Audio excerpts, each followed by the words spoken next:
Hello dear family, welcome to my YouTube channel. ఈరోజు chicken curry ఎలా చేసుకోవాలో చెప్తాను.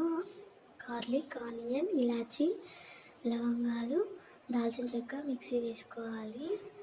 ఆ తర్వాత బాండీ పెట్టుకొని అందులో ఆయిల్, స్పైసెస్ యాడ్ చేసుకోవాలి. ఆనియన్, మిర్చి వేసి మంచిగా ఫ్రై చేయాలి. తర్వాత ఇందాక పేస్ట్ చేసుకుని వేసుకోవాలి. పుదీనా, కొత్తిమీర వేసి కొంచెం మగ్గనివ్వాలి. అల్లం వెల్లుల్లి పేస్ట్, పసుపు వేసి కలిపి చికెన్ వేసుకొని సాల్ట్ వేసి కలిపి ఒక 5 minutes మగ్గనివ్వాలి. తర్వాత మనకు కావాల్సినంత కారం వేసుకొని కలిపి ఒక 5 minutes మూత పెట్టుకొని వాటర్ తగినంత వేసుకొని ఒక 10 minutes ఉడకనివ్వాలి.